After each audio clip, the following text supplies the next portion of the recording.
Hi everyone, Bear from Bear Reads Books. Welcome back to my channel.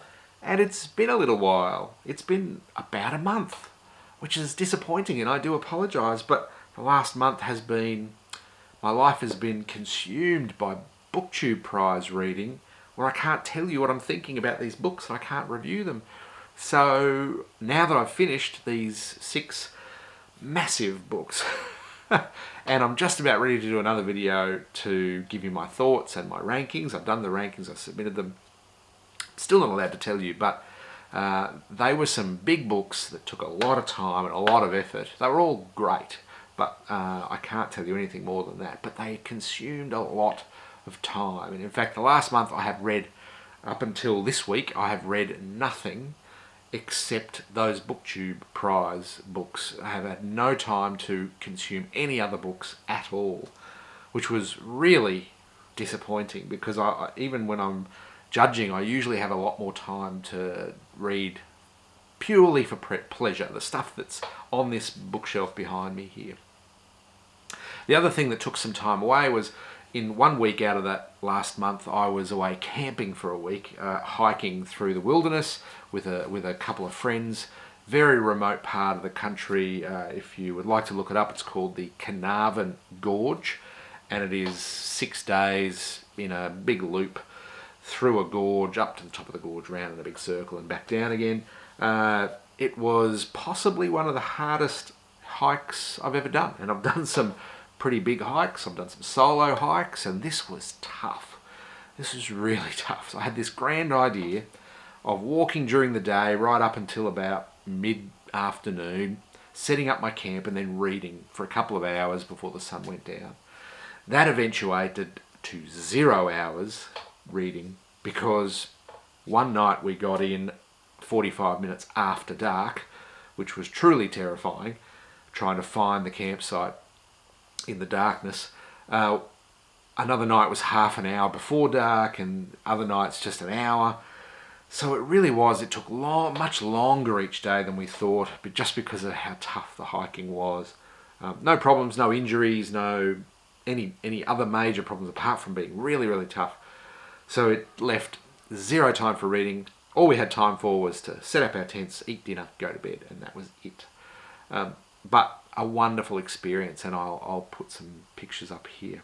The other thing you might notice is the sound may have changed a little bit since the last time I did a video in this room, because while I was away hiking, we had the carpet put down in this room, so no more echoey sound. It should be nice and thick in sound, just like my carpet. And I've also got a little video which I'll overlay my voice so you can see the finished product. We've got a nice big TV, we've got these lovely bookcases which you've seen before, and carpet and light fixtures.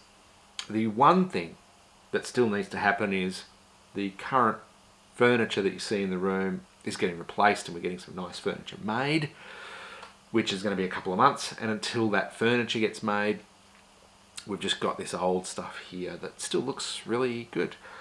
So really happy with the outcome of the little reading room that we've created for ourselves here. So I'll put the links down below to the hike that I've done, first of all, and a few other things that I'm going to talk about today. So not a great deal of reading stuff, so books that I've read and things. What I did do is, on the long drive out to the hike and back again with our friends, we listened to an audiobook, and they're not the same kind of readers that I am. They read. They don't read at all, or they read very much commercial fiction. So we listened to a Matthew Riley book, the first of the Jack West, I think, series, called The 7 Ancient Wonders. And if you've ever heard me talk about Matthew Riley before, it's all guns and shooting and violence and running from the bad guys and solving puzzles, and it's pure enjoyment value. And we all listened to it. We did half the book on the way out, which was about 5 hours to 6 hours to get there, and then the second half on the way back. And by the time we drove back into town, when we finished, the book was just coming to an end. It was perfect timing, And as a pure piece of entertainment, it's a rocking good journey. I highly recommend if you have a big long car journey, just pick something light and airy that you can just immerse yourself in. I mean, some people slept in the back seat while we drove and then woke up. It's kind of like a soap opera. You can go to sleep in the back and wake up, and then within 20 seconds of listening, you know exactly what's happened in the interim. It's nothing is a surprise. It's really, really simple. But that was the one book in the last month that we finished and read and wasn't a BookTube prize book, was Matthew Riley's Seven Ancient Wonders. And you know, as a piece of entertainment, I give it 4 stars. As a piece of literature, I probably give it 3 or less. But it's an enjoyable thing for a certain type of period or a certain type of reading event. So for what it is, it's still a good thing to read. And you've got to, my thinking is you've got to have these broad experiences of books wherever you go. And it was good. The other thing that I've been thinking carefully about is when I got back, I read this article, and I'll put a link down below to the article. It's about a professional journalist that's been using Goodreads for a long time to record the things she reads and to discuss books and to keep track of how many books she's read in a year and all sorts of things, and to do reviews. And she's got her own little community of friends that she follows, like all of us on Goodreads. And this professional journalist has decided to leave Goodreads. Now, I'm not saying that I'm going to do that. I like it, and I'm not feeling the same as this person. But the journalist had a point in that Goodreads made her feel like her reading had become this competitive, stressful, and anxiety-inducing thing. And as BookTube bloggers and videographers and reviewers, I think you and I, can tend to fall into that trap as well, that we want to just finish a book so that we can tick a box on Goodreads and say, yep, done, here's a quick review, move on.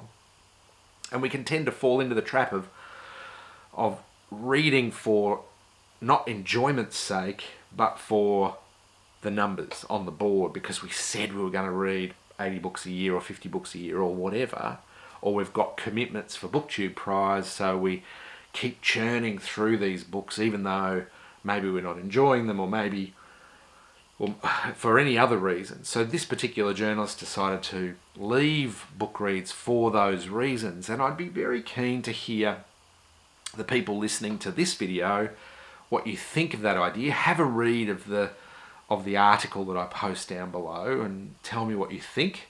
And I'd really be keen for other video creators, other booktubers like myself, to maybe make a video with your reaction to this idea that BookTube and Goodreads creates this competitive lifestyle of reading that is, in the end, if we're not careful, harmful to our enjoyment levels. So I'd really like to see other people doing videos about this article. It's really, really interesting article.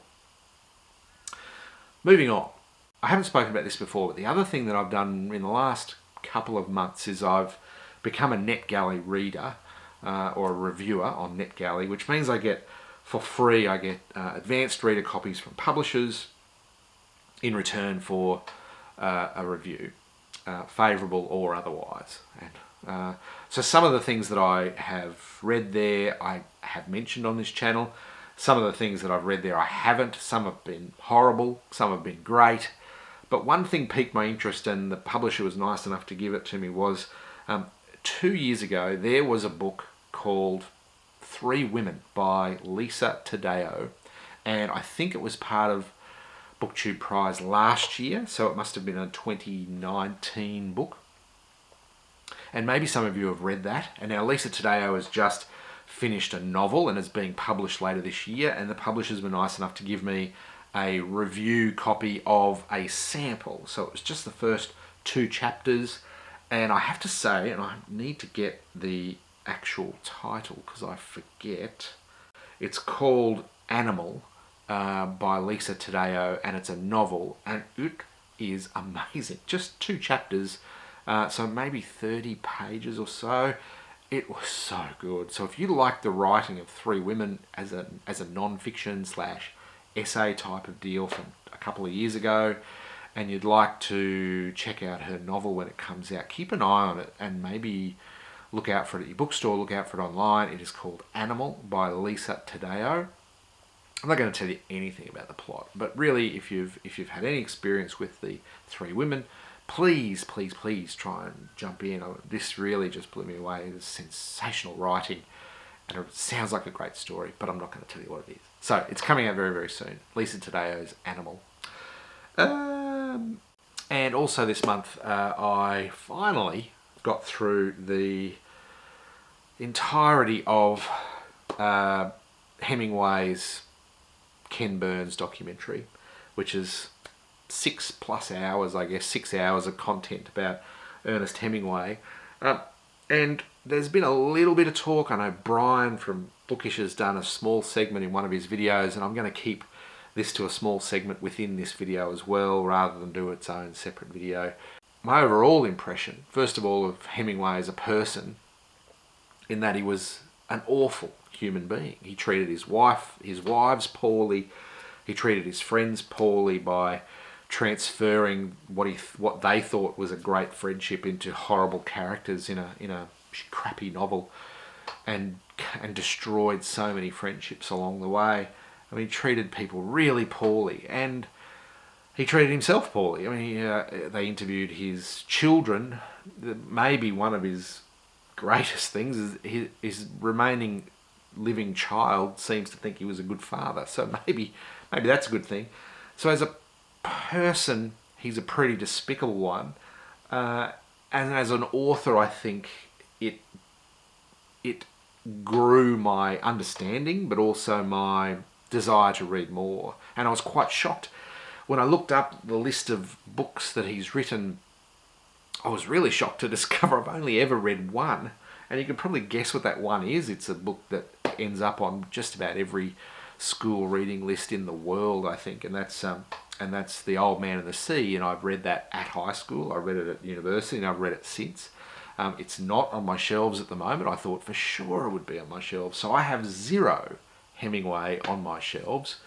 I think I'm going to rectify that and maybe slowly make my way through some, if not all, of Hemingway. I don't know when I'm going to start, but the Burns documentary inspired me to do that. Not to honour Hemingway, because I feel he was a pretty awful guy, but the letters and the readings from his books within the documentary were so well done that you couldn't help but think that this is real greatness at work, great literature at work, great writing at work. And he really did change the way that novels were written. He stripped back all of this description that people were so fond of, and this depth of setting. And he stripped all of that back to short, simple sentences and very bare description, kind of like journalism, which is where he got his start. And what that became was this typically now Hemingway-esque style of writing that is really sparse but tells a big story in a very simple way. And I kind of like that. I mean, it makes reading very accessible. It makes stories very accessible for anybody. If you keep your sentences short, if you keep your descriptions simple, anyone can pick up a book. And when I think about The Old Man and the Sea, it's only 100 pages, but it tells such a powerful story with so much underlying meaning, or even just as a simple story of a boy's adventure, of a man's adventure at the end of his life. If you think of it like that, it's still an exciting story. If you think about it and try and get under the layers of meaning, it's still a great story. So, you can read it in lots of different ways, and I think that's probably the benefit of still regarding Hemingway as a freaking genius, albeit a despicable individual. So I'm glad I watched it, and it spurred me on to read some, if not all, of his works, and that is Ken Burns's Hemingway. The other thing that I'm reading right now, I am reading something right now which is really great. I've got two things on the go that aren't BookTube Prize. So as soon as I finish my BookTube Prize reading, I was able to pick up things that I really wanted to read.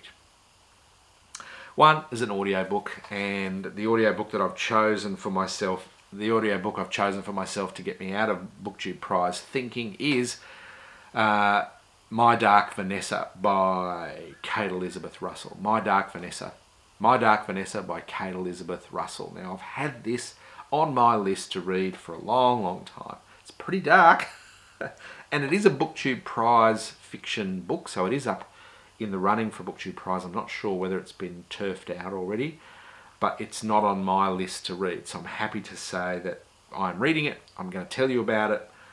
I'll remove this video if it ends up on my list, but for now, I can tell you whatever I like about it. My Dark Vanessa is the story of a young 15-year-old girl at a boarding school who is being preyed upon, I guess you would put it, by one of the teachers, and it is this tale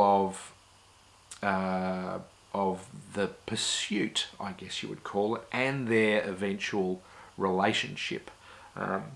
Let's be quite frank, it is a tale of sexual abuse and rape, but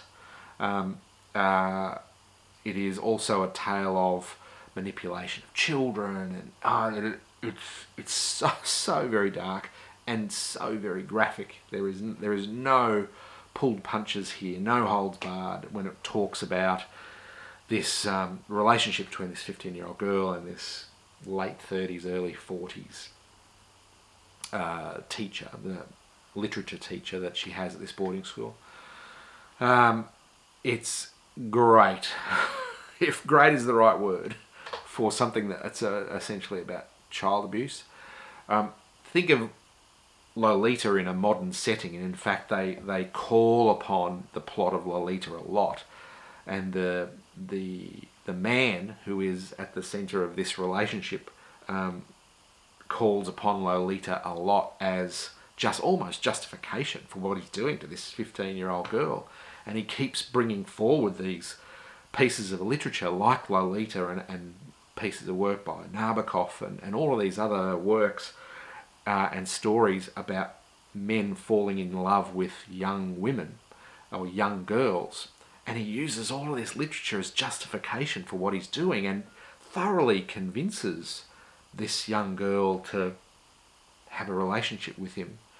And then the interesting thing about My Dark Vanessa is it is two alternating timelines. So we get to see the narrative of the 15-year-old girl and this blossoming relationship, or the man going after her as a predator. You get to see that, and then we get to see her as a 30-something-year-old woman and the life, or what has become of her life following that. So we get to see these dual narratives of the 15-year-old and the 30-year-old, which is quite jarring because we know very early that the 15-year-old held so much promise. She was super bright, and she was writing literature and poetry, and she had ideas about the world, and then her life turned out very differently.